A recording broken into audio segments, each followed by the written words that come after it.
Hello and welcome back to the Football Heritage Podcast. I'm your host, Rory Bryce, and today I've got the pleasure of being joined by Hijab Shah. Hijab, how are you doing? Thank you very much for coming on the show. Thanks so much for having me, Rory. I'm really excited to be on here, and sorry in advance for my American accent. That's okay. We've had many Americans on the show before.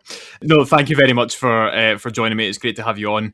Hijab is a PhD student at the University of St Andrews, covering kind of a broad range, everything really to do with football, politics, the far right, and radicalisation specifically.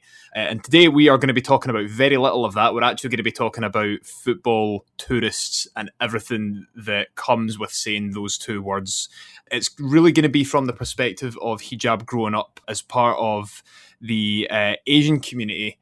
And as again, everything that comes with saying someone is a football tourist, you know, I think this is a term that's bounded around quite a lot these days, but no one actually talks about what that means and where the different things come from. So that's going to be the focus of our discussion today. Just before we kick things off, Hijab, why don't you tell our listeners a little bit more about yourself?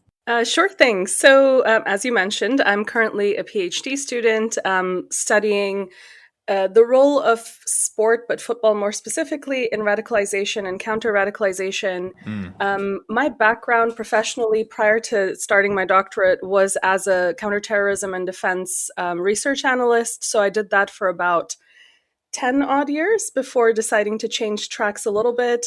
My original dream as a child was to be a sports journalist. So I ended up learning how to speak Spanish because I wanted to work in La Liga at the time. And yeah, I ended up somehow in the world of defense and security and now found my way back to football. So happy to be back. I am a Brummie by birth. I know I don't sound like a Brummie, but I was born in Birmingham, hence being a big Aston Villa fan. But growing up in Pakistan and later in Saudi Arabia, I actually grew up as a Manchester United fan because at the time, if you're growing up in the 90s in South Asia or the Middle East, only a handful of teams had that kind of investment and reach into that market. And you know, I grew up idolizing Roy Keane as my hero. Other friends of mine and other people from the region would either pick United or Arsenal as kind of their two main teams. So yeah, that's a little bit about me and gives you a little bit of context into where I come from with regards to the football tourism. I'm putting that in air quotes, a football tourism issue. Yes, I think we'll be doing a lot of air quotes in this particular episode, but it reminds me of the conversation that we had last year with Ryan Foley when we were talking about, the episode was called Who's Your Club, but it was really a discussion in like fandom because he was coming from the American perspective, born and raised American, and having to kind of pick your football team. And we were discussing, well, there's a huge grassroots scene in America, so why don't you go and follow a team there? In the USL, it doesn't always have to be MLS, but, he was kind of saying because the only exposure they had to football was through the Premier League on, for example, early on a Saturday morning, then they would kind of pick teams and go from there. So there's a lot of that that's going to come into this as well. But I think also, and importantly for me, is discussing this sort of divide that is existing between older fans and newer fans coming into games, because for a lot of it, the whole, I don't want these people at games, they're football tourists, it comes from a place of anger, but a lot of the time it is also masquerading what I feel is quite a lot of racism. Not always, but a lot of the time. But it also comes from the fact that football clubs are pricing out their, what they would call legacy fans, again in air quotes, in favour of newer fans coming in who are willing to spend a little bit more. And because it's the Premier League, and I think, to be fair, Celtic have kind of, I want to say, suffered from this season, but I think it's been exposed a little bit more that with the Premier League and clubs like Celtic and Rangers, for every 5 fans who decide not to come back to a game for whatever reason, there are another 20 who are waiting to pick that ticket up. So this is where this whole tourism aspect and idea comes from. But I guess just to kick things off, what do we mean when we say football tourists? Yeah, I think the first question that you've raised here is actually the most important one, right? How do you define football tourist? And I would suspect that it means different things to different people. I've heard folks say, well, a football tourist is someone who doesn't really care about football, but, they got a corporate seat, or they're trying to replicate the experience of Ted Lasso or whatever, right? And just have that experience of going to a football match. I've also heard people say, well, a football tourist is someone who has never had a season ticket.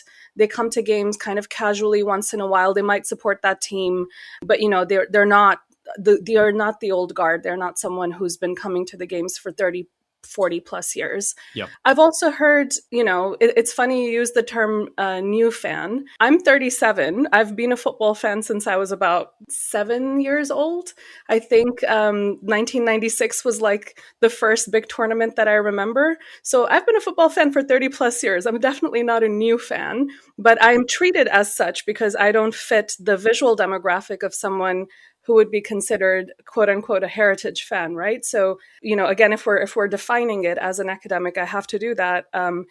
Someone to fit that demographic would be white, working class, older man. Yeah. And again, I'm saying this broadly, right? Like, I don't think that is actually the reality. Even on the football terraces in the 60s and 70s, you had variation. I mean, particularly thinking about the Birmingham example, you had a lot more multicultural fans coming up in the 70s, in the 80s, and so forth. But predominantly, I think what the people who have issues with quote unquote football tourism tend to almost attribute a level of entitlement or belonging to a specific demographic. And that's just not the case. And I think that I understand where that comes from, right? I understand that demographic that primarily was the football watching audience historically has been priced out. The culture around their fandom has changed, right? With the removal of terraces, with like changes to football stadiums, with the advent of the modern day game. So when you have the Premier League, you have the Champions League, the way it is, the iteration it is in now, necessarily it has become a commercial priority rather than a fandom priority for football teams. In terms of how they fill up their stadiums.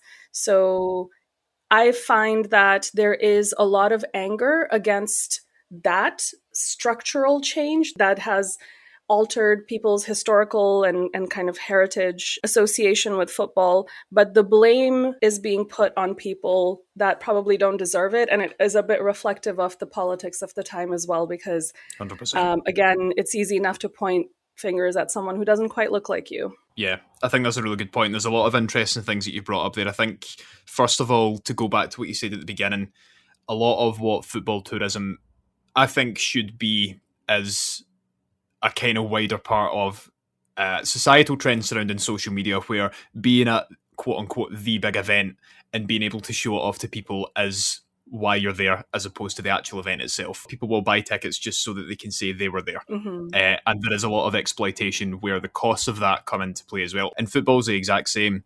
I went to Goodison Park around this time last year to see Everton v Man United, and I was a football tourist, but people didn't pull me up for it because I'm white. Do you know what I mean? And I'm a man, so that's just part of it. They didn't question me. If you are someone who is from another country, visibly from another country, and a woman, and or part of the LGBT community, and you express that, then you are going to be singled out at a football match. Like, let's be completely honest. Most of our football grounds are still not safe places for a lot of people. But like you said as well, I think a lot of this comes back to a wider discussion on authenticity and how problematic authenticity can be. And we spoke about this with Josh Bland when we talked about football and cultural heritage, that authenticity is playing a huge role in football at the moment for both good and bad reasons. And part of this is the perception of what an authentic football fan, in your quotes, should look like. And to the demographic that you've just described, many of them, and again, as part of the wider political trends that we're seeing, the authentic football fan should be someone who is probably middle-aged to pensioner age, old, white, and has been going to games for 40 plus 50 years. But at the same time, and again, this is coming from the perspective of someone who grew up in a town with a population of 20,000 and really is in the middle of the sticks. But I can imagine that going to football somewhere in like Birmingham or Manchester, even Glasgow, kind of more often, there is no difference between you as a legacy supporter, in your quotes, and someone who sits next to you, who's the exact same age as you, who's been going to games for the same length of time as you, who has had a season ticket for as long as you, but is from Pakistan, for instance. There is no difference. So there is obviously that geographical divide to it as well, I suppose, where different people experience different things. But again, I think a lot of this does come back to the fact that it's coming from the club, but the supporters and a certain demographic of supporters are targeting specific people because of it. And like you said, we do understand where the anger comes from, but they're just directing it in the wrong ways. Yeah, I agree with that wholeheartedly. And I'll say this as well, right? I go as much as I can last year, probably every other weekend, to either a Dundee United or a Dundee FC match. Because it's the closest big football team in the Scottish Premier League to me, the teams, I should say. And it's fascinating going there as someone. I usually am the only person of color in the stands at both stadiums. I think probably Dundee more so than United. And, again, people would probably say, well, you're going to pick one and just stick to them. I don't have a particular allegiance to either, so I go to both and I enjoy it. And I think that it's possible to be a football fan and just go to football matches and really enjoy it and really get something out of it and be really invested in it without necessarily having to prove your authenticity of, how much of a Dundee fan I am or how much of a United fan I am. I enjoy it. I have nice chats with folks around me. I, recognize some of the players and have my opinions on, who should be brought on as substitutes and things like that.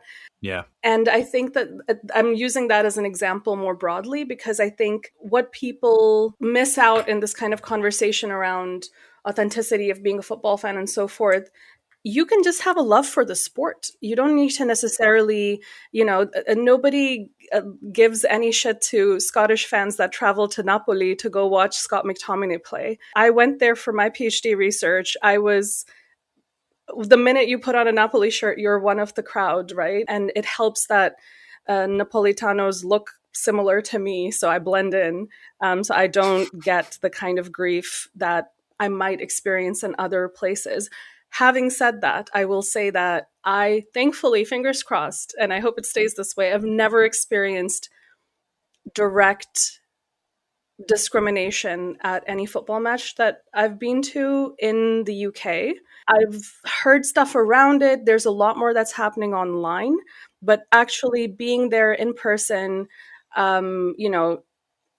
chanting, like singing the songs that I know, chanting the names of the players that I know, no one can question whether or not someone who looks like me is a real fan. And I think you have to remember that, like, I didn't learn, as a child, I would sing "Glory, Glory, Man United." I can go do that at Old Trafford, and yeah, I might look different to somebody else, but that doesn't put into question my dedication or whatever as a fan, I suppose. Yeah, there's an access issue, right? Like, I grew up not in the UK. I didn't have access to attending matches in Old Trafford until last year. And it was like a religious experience to be in Old Trafford. And I think people don't understand that because they can't relate to it. And so I get that to a certain point. But literally, it's like having a religious experience, going to some, a stadium, like a fabled stadium, the way Old Trafford is, and you've seen it just on TV your whole life, and you get to go at the age of 36 for the first time, and the songs, you can recognize the players, you recognize the stands. I had this feeling of deja vu, and to me, I always belonged there. It's something that I associated since childhood as belonging to. If you're someone who grew up like I did in Pakistan in the 90s, and you watched Old Trafford on your TV for 20, 30 years, and you had the opportunity finally to go to a match, you would probably spend a lot of money to be able to go. But when you get there, like with me, I felt like I had a religious experience being there, just seeing something that I'd only seen on my TV screen for most of my life. It feels, again, a little bit targeted and a little bit unfair to blame things like lack of availability of tickets, pricing out of legacy season ticket holders, moving season ticket holders from prime seats to a different location because they want to turn a particular area into corporate seating. All of those things are valid to be angry about, but it's not the fault of people who are football fans who happen not to live in the city or the country, but have followed that team for their whole life and have also probably dedicated a lot of money towards being able to watch them. So things like, getting your merchandise, like your football shirts. They cost a lot more abroad if you want to get the genuine thing. Or, if you like, I remember I've got two of Roy Keane's autobiographies. I've spent money on that. I had, like, growing up, I had a United calendar. The reason that teams like Manchester United or Celtic or well, I shouldn't put Celtic in that because obviously they're in the Scottish Premier League, but to an extent, I think big modern football teams are as successful and as big as they are because they get a lot of money from across the world. Yeah. Yeah, I just, again, going back to that, I understand what people's concerns are around, like, the dilution of heritage of a team or the kind of negligence of its legacy fans. But I would venture to say there's a lot of legacy fans outside of Manchester of the same team as well. That's a great point. I think just to go back to what you mentioned about the Dundee clubs, I think Scottish football suffers from the fact that it is Scottish. Right, we have this great mentality where if someone is doing something different, they should be ridiculed for it because it's against the norm, right? And this is a part of our culture that is unfortunately, ventures into toxicity quite a lot of the time. But when we spoke with Colin Welland for the first time last year, when we had our episode on Stan Bowles, he said at the time that he is a football fan, but he has always grown up a neutral supporter, and I couldn't really wrap my head around that. Right, but at the same time, I've obviously been to loads of different grounds because I like visiting different football experiences. So I can go to these different grounds within Scotland and watch the match as a neutral, but still have a horse in the race to an extent because it affects the league table that my club sits in. But I just couldn't get this idea that you could be a neutral supporter, right? But it's just because it's something that I'm not used to. And that's quite funny that it's happened with the Dundee clubs, because even in a city seemingly as small as Dundee, it is quite prevalent that you pick one or the other and you can't go to both. But like you said, you can quite easily, and you can consume football as a neutral. It doesn't make you any less of a supporter. You can just enjoy the game. You can engage with the players and engage with the different people around you as well. That is what makes football so special and so good. And when we come back to the conversation around the wider issues of authenticity, etc., one of the big things that I've certainly noticed, and a lot of other people, a lot of our listeners will have picked up on, is that this is part of this sort of wider discourse around modern football, in air quotes, where there's a disconnect at the highest level of the game and a disconnect that people feel with their football clubs, particularly if they sit within a professional structure, which is causing people to want different football experiences. Whether that lies at other football clubs or whether it lies further down the divisions, people don't feel how they should at the highest level of the game. And it's because of all these things we've mentioned. They're being priced out of tickets. There's a sanitized atmosphere. All these different things that are happening. I mean, Manchester United is probably a great example, given what's been happening with the takeover and the current ownership situation, that people are going to seek football elsewhere and looking for alternative forms. So within that, this discussion around authenticity has quite a nice home in a way. But again, the anger is being directed at the wrong people. And again, it all comes back to this idea of perception, right? Where you can look at someone and think, either I've not seen them before, or they shouldn't be here. And those are two completely different mindsets to have, and therein lies the problem. Yeah, I agree with you on that for sure. I think that it's interesting, the mentality of, like, and I think, it's an interesting one, the idea of, do you shift, like, your itch that you have to scratch about going to the football and stuff, do you shift that to, like, a local non-league team? How do you, if you're priced out in such a way, or if you just don't have access, what are some alternate ways that you can find the joy of football in your life in that same, in a different way? I don't know. It's a very complicated question because there's several layers to it. Like, the first layer is that I absolutely support people spending more time and effort and energy supporting their local grassroots or non-league teams. I think that is something that I didn't have the benefit of growing up with, whether it's in football or, other sports. And I just find that to be such a huge privilege that exists within the UK and Europe as well, more broadly. Why wouldn't you support your local? If you have the opportunity, I think it's incredible to be able to do that. Having said that, it doesn't change the fact that for a lot of people, their local would have been what is now a really massive club, and they might not be able to have access to it. I think it's a conversation that the responsibility does rest in the hands of the leaderships of different football teams.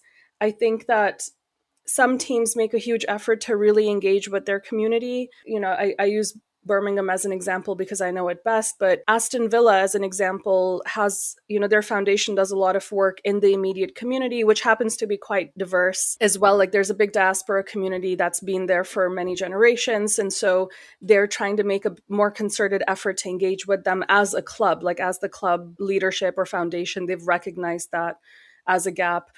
You look at Birmingham City, and despite the fact that their newly proposed stadium looks a little bit dystopian and hideous. I'm so sorry. I'm not saying this just because I'm a Villa fan, but it is a really awful looking stadium. Oh no, it looks horrendous. It looks terrible.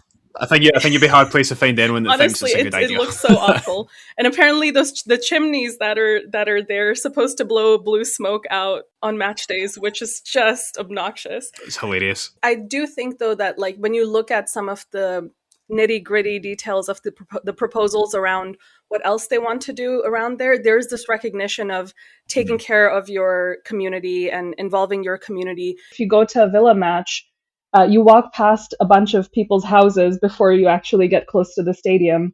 And I think that's true for a lot of older stadiums throughout the UK as well. And that to me, just visually, is important to note that, these teams and these clubs and these stadiums are part of a broader community. And it really is the responsibility of the football team's leaderships, their ownerships, to honor that proximity and to honor that sense of community.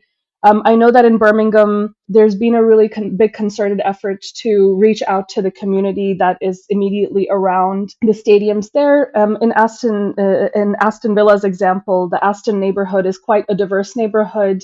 And I know that there's been quite a bit of effort from the club to make sure that, there's a sense of that neighborhood feeling like they are also part of the broader Aston Villa infrastructure, so to speak.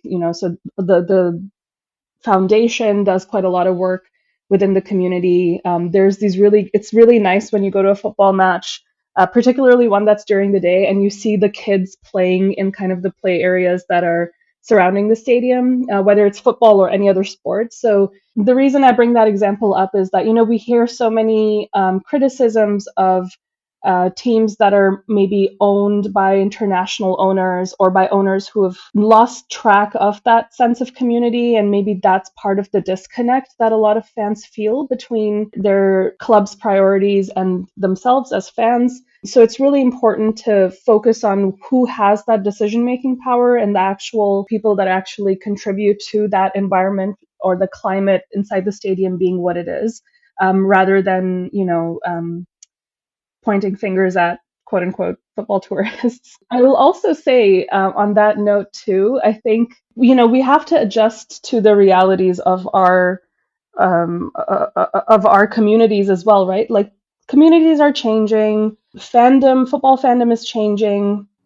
There's a lot of different types of people that now want to go to the football. And yeah, obviously there's a lot of critique around, well, terrace culture has been decimated, and post Margaret Thatcher, there's a big change that has been brought to the culture of football. I would also venture to say there's some benefits of that change as well, right? Like it becomes a lot safer for people like me to be able to attend the football when you have assigned seats and when you have stewards that are there and, things like that. Like the fact that I had my ID card or my passport checked against the name on my ticket in Italy, I know that that's a source of frustration because in Italy there's a huge crackdown on ultras and there's a backlash against that because they think it's just targeting certain communities. But on the flip side, it also has made stadiums a lot safer for people to take their kids, for women to go on their own. I usually go to matches completely on my own.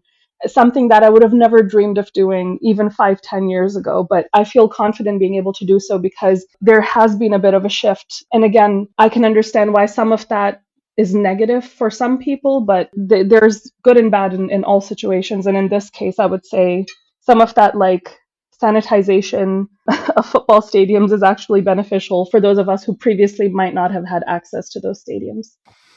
Yeah, I think that's a really good point as well. And the thing is, a lot of people, like, when people say that the atmosphere has been sanitized, it kind of speaks to this idea of it being like, because it's in front of a TV audience and things like that, and it's yeah, it's taken away that terrace scene and things like that. But the thing is, like, you can have the atmosphere that you liked when football was like what it was in the 80s, and you can still have different people in the stands with you. It's not anyone's fault that the atmosphere has become sanitized. It's a byproduct of all these different things that have happened. But as you said, the byproduct is that football grounds are ultimately a lot safer for a lot more people. You know, there's a wider discussion here to be had on nostalgia and how much people look back at different football memories and things like that made them feel comfortable. I think I've mentioned on a few episodes now, there's a really good book called Time of the Tribes, and there's another one called Retrotopia. And it basically, the entire theory behind it is that in times of trouble, in times of strife, especially in the modern day where people don't feel a huge connection to localism anymore and they perceive everything to be globalised, they ultimately look back to times that were comfortable for them, i.e. the 80s, football in the 70s, etc. So that's a huge part of that as well. Football nostalgia is a huge part of that, in my opinion, for all the wrong reasons. I think nostalgia, as much as it is fun and good to look back on, I think it's creeped into something that has become quite problematic for a lot of reasons. There's a lot of discussions around the nostalgia factor as well, and I think you were right to raise that. In terms of the tourism side of things as well, I think the term football tourism is applied a lot in the context of either elite clubs, top level clubs, or, you know, like Premier League clubs, for instance. But a lot of football tourism happens in non-league as well. A lot of people like going to non-league grounds. I like going to different non-league grounds. Non-league club that I support, you know, I've only been going for a couple of years. So for a while, I was also a tourist. Thankfully, not anymore. But again, that's part of me proving my authenticity to it. And you know, we discussed that earlier on. But I'm quite lucky in that we've got another 4 or 5 non-league clubs, probably within like a 10-minute, 15-minute drive of us. And a lot of the older guys, if our local team aren't playing on a Saturday, they'll go to one of the other clubs. So there's this kind of fluid football migration that happens every weekend where people go to different grounds and they have no problems with it. And especially at non-league, and again, we're going to come into a different dynamic with this one, but in non-league especially, there's a huge amount of football tourism, particularly with ground hoppers and vloggers. And a lot of non-league clubs are quite happy for people to come because it's extra gate receipts for them and they really, really need it. But then you get into this other dynamic where the bloggers and the vloggers and whoever else, the YouTubers, are looking for free access, and then people start getting pissed off at it. There's so many layers to this football tourism debate that we could go down. But I think that we need to talk about the fact that it's not really football tourism, it's football migration is maybe a closer term that we can use to it, because it is just really people looking for different football experiences, and that's not a bad thing. Yeah, I agree with you. I think you can, I mean, I know several people that really religiously update their Footballogy app, right? That's where they keep track Yeah. of their ground hopping and so forth. I have a very burgeoning collection of pin badges, but I know people who their big thing is they go to different clubs and they try to find the pin badge for like that particular lower league or non-league team, you know, and put that in their collection. I think we as humans have a tendency to want to collect experiences, right? Or collect things. This isn't much different from somebody who's really interested in trying out a lot of different restaurants. It's the same kind of concept. You're someone who appreciates food. You're someone who appreciates football. You might personally belong to, you know, somewhere that has a specific cuisine, but you're curious about the cuisine of different places. Similarly, you know, you might belong to a city or a neighborhood that has a particular team, but you want to see the atmosphere at different places. And I think that that's totally fine. Yes, similar to that same analogy, there are going to be food bloggers who try to get freebies, you know, and try to say, oh, look at me, I'm so influential in this space. If you give me a freebie and I market your restaurant, you're going to have a lot more attendance. And I think there's probably a similar sort of thing happening on the football side of things as well. And that then becomes, it's the responsibility of the club to to temper that in whatever way that they see fit. I know, for example, there were a couple of bloggers, influencers, whatever you want to call them, at the Dundee Derby last year, at one of like the 3 Dundee Derby matches that happened. And they were, I think that was handled the right way because they were given essentially press pass equivalent. So I remember seeing them in high-vis jackets on, the touchline, and they weren't like obstructing anything. They were doing, their little filming, and they made their videos and stuff. They highlighted a really awesome part of Scottish football culture, which is, this derby where the away team changes in their own dressing rooms and walks over behind, with the whole crowd behind them. I think that's really cool, and that's something that needs to be highlighted and celebrated. And sometimes the only way that that can be really done is that by being pushed out on people's social media, because that is, the modern way in which we communicate and share information. But again, handling it sensitively and handling it in such a way that you're not diminishing the experience of everyone else, or you're not taking a ticket away from another fan. I think that's probably the way to go. And I was in attendance at one of these matches because I had attended enough Dundee matches to be able to qualify for a ticket, so I can prove my authenticity there as a football fan because I had been going to those matches myself. So I think there's a way to handle it, and I think there's oftentimes like, is it profit versus, the kind of the spirit of the game? That's a decision that is made by the higher ups. And I just don't think that you can blame people who are really interested in football and want to have these different experiences. And yeah, on the ground hopping note as well, I think ground hopping is so special, and I think like you get some really amazing moments out of it. One of my favorite things that I saw was like PSG ultras at some like non-league game somewhere in the UK with their flares and everything. And I just thought that was so, like, what an incredible experience for a young kid who lives in that neighborhood who just happens to go to the match that day. That just shows you how that football passion doesn't know hierarchies or doesn't know adhere only to like top of the top. Like, I will be just as happy going to a non-league game, or like, I don't know, like my nephew's like under 8s game than I would to, seeing the Villa play. Well, maybe, okay, that's a bit of a stretch, but you know what I mean. Yeah, I get exactly what you mean. It's interesting you mentioned the Dundee Derby because this would have been about 2 years ago now, roughly, I think. 2 years ago, maybe actually just around Christmas time last year, I tried to get a ticket to the Dundee Derby, but obviously don't live anywhere near Dundee, have never been to a Dundee or Dundee United game, so didn't have enough points. And the thing is, like, it's hard not to be like, not frustrated, but like, shit, I wanted to go to that game sort of thing. But I do understand it because, and especially with derbies in Scotland, and especially with Celtic and Rangers, clubs, like people of those teams, will try and buy home end tickets, and this is the club's method of making sure that trouble doesn't break out within the stands. So it's, it's fair enough, you understand it, but at the same time, like, if you build up enough points, then you're like, all right, cool, yeah, like this is an acknowledgement sort of thing. It's a wee bit of like a graduation that the club are saying, you've got enough tickets, you've supported us enough, which is quite cool in its own way. But you're absolutely right about ground hopping, just more generally. Like, there's two kind of really distinct sort of things that we've touched on here, in that on one hand of it, we do acknowledge that people are being priced out of matches at some kind of level, and therefore they are being pushed out. Whereas on the other hand, we've got people who are choosing to leave, but then still blaming it on certain people. And again, like, I shouldn't have to caveat it with this, but obviously, we're not, this isn't like blanket statements or anything like that, where we're not singling out any specific people. We're just saying these things for the purpose of the conversation. But there's these kind of two distinct camps. And when we talk about football tourism, everyone does it. Everyone's been to different football matches within their life. Everyone's been to different places.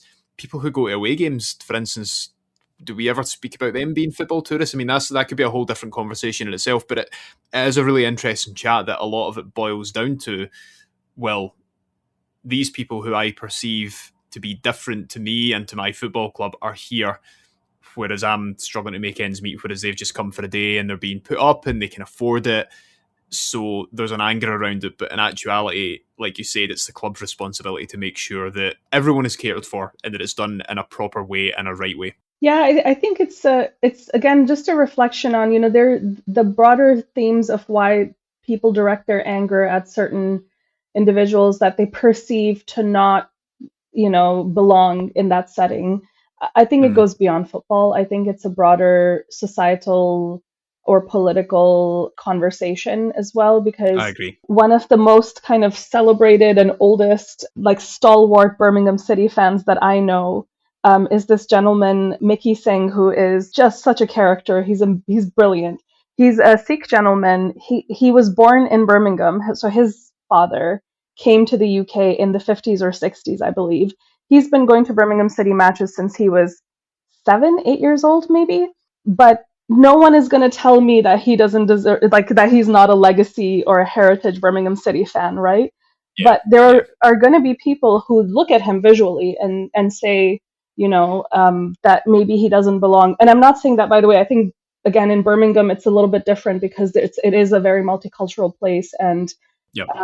the fan bases across the different Birmingham teams are incredible. But I can imagine a scenario where someone who doesn't know the context sees someone like Mickey and makes that kind of assumption or comment. And he's like the blue nosiest blue nose that I know.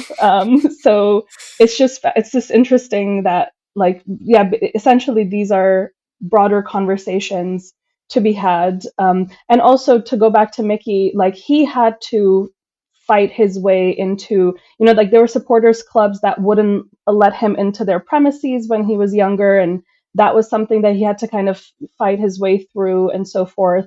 But I think that perception is a really important thing for us to discuss. I've been very lucky, again, in that being a younger brown woman, going to football matches on my own, and having an American accent actually initially is something that it breaks the ice with people, because they're like, Mm, what are you doing here? Because yeah, yeah. it's like so many things that are incongruous to what they think a football fan would be.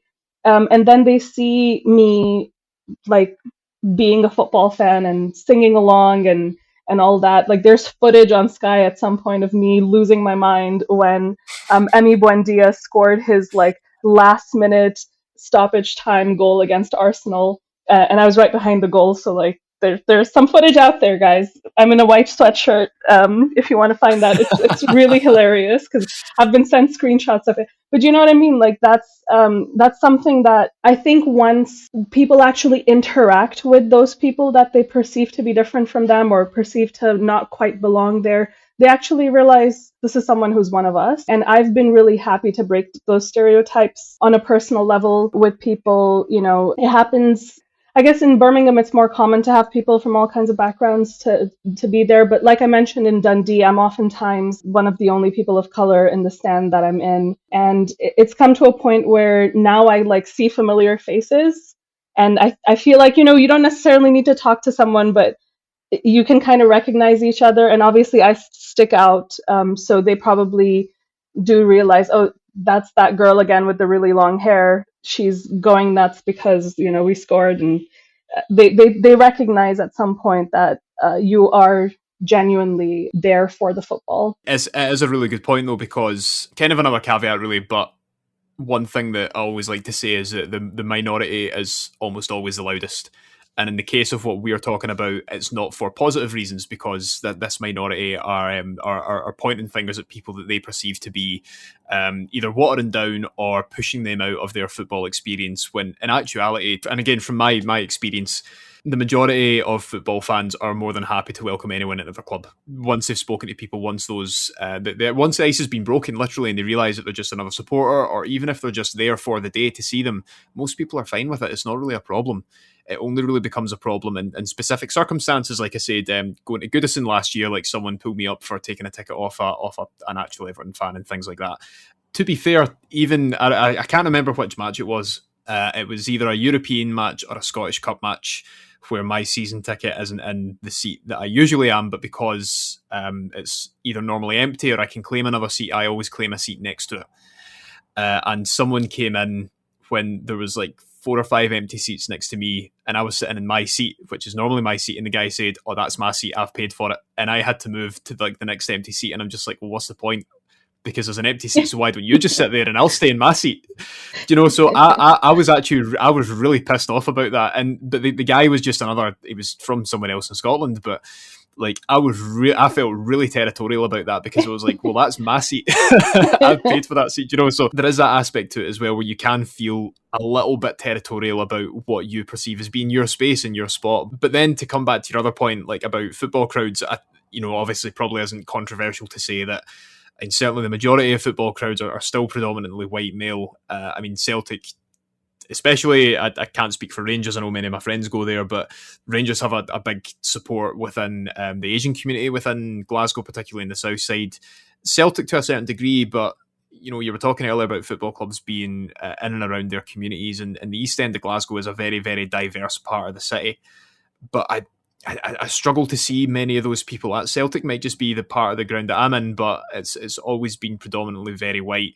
And again, that probably more comes down to price points and accessibility for people who aren't from a white background more than anything. But yeah, there's so much that we could talk about this in terms of football tourism. Like it's been such a good conversation. Yeah, I want to pick up on the point that you made on the Celtic front as well, because there's two things that I want to say there. The first is that it actually shocks me, given kind of the politics of the two fan bases, that there's more Asian support for Rangers than Celtic. I'm not too sure if there's more, but I know that it's maybe more perceptible in the stands, if that makes sense. So more visible, I suppose. Yeah, more visible. I find that interesting, just, given the histories and the kind of political leanings of the fan bases broadly. I will say, with kind of the question that you posed about, even when a club is within a more diverse community, you might not see them represented at the stadium. I think that people's memories are quite long, and a lot of people associate, particularly from minority communities or from immigrant communities that came to the UK at a certain time period, they might associate football with hooliganism, with far-right politics, with anti-migrant sentiment. In Birmingham, I know that there used to be what is called heinously Paki bashing. And the people who would be perpetrating Paki bashing, so essentially beating up members of the Asian community, they would be, a lot of times dressed in what you would associate with a football hooligan, right? So they're wearing their CP Company or their Doc Martens or whatever, which is another conversation separately about like how these brands might feel about the association. But I have family members or family friends, I should say, who've been living in the UK for a long time, who still harbor that kind of fear and that association of football with that particular aspect. And if you think about people who live in the neighborhoods right next to the stadiums, and even if they are not the targets of certain kinds of chanting or violence or just general aggressive behavior, they just might be intimidated by it and might associate it negatively, and then that's kind of led them to not attend matches in the stadium, even when they have gotten access to it. So I suspect that plays a bit of a role in there as well. And this is again where I talk about the clubs needing to play a role in reaching out to their communities. For instance, in Birmingham, I know that there's like a big effort to reach out to the Muslim community. They do host an annual iftar, so post-sunset dinner during the month of Ramadan in Villa Park. That was actually my first time going to Villa Park, was for an iftar before I actually went for a match. So there's just, you have to think about like where the clubs then start to, have a priority to reach out to the communities around them as well. Yeah, 100%. I think just on a kind of final note on two clubs that I want to mention, Motherwell and St Johnstone. Motherwell are great, and they do fantastic work through both the club and through their community trusts with helping refugees, migrant families and asylum seekers settle into their new communities by inviting them along to like coffee mornings, giving them free tickets, etc. St Johnstone is a really interesting one for me. So Perth's a really small city, and I was absolutely blown away by how diverse a lot of the schools are. And this has translated into McDermott Park, where they've got Fair City Unity Firm. And I don't know if these kids are members of this firm or whatever, if they just go along, but you've got kids with Polish backgrounds, kids with Thai backgrounds, Filipino backgrounds, Muslim backgrounds, just such a great spread of people who are just going to these games in Perth, which was really fascinating to me because for a really small city, which is in one of the richest counties in Scotland, it kind of blew me away. And these kids are all from, really disadvantaged backgrounds, really poor backgrounds as well. So it was really fascinating to me how that has manifested on the terrace at McDermott Park. So definitely lessons to be taken there as well. But I feel like we could chat about all of these things in so many other podcast episodes. Is there anything else that you want to mention just before we finish up, Hijab? Just to say that, I mean, first of all, those clubs are awesome, and I've always really enjoyed their away support whenever they've come to one of the Dundee teams. So shout out to them. Yeah, I guess just to say thanks for having me on the podcast, and my big kind of concluding remark just is that football tourists can be just as dedicated fans of the game as those people who have lived in a city where the club exists and have had season tickets their whole lives. It's just a matter of access and a matter of geographic distance as well. They're not the ones to blame for the very legitimate concerns that a lot of people are bringing up. And, I'm always happy to fight in that corner as someone who, again, grew up in Pakistan in the 90s, like staying up late to be able to watch Roy Keane tackle the shit out of someone. So Brilliant. Yeah, nice one.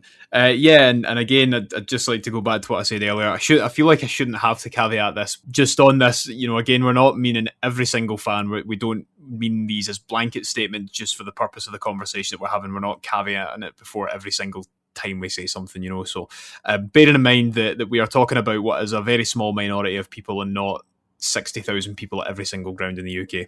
But I know that most of our listeners will know that anyway and understand it. Just feel like I need to throw it in there. I think that'll do us for today. This has been a great chat, Hijab. Thank you very much for joining me on the show.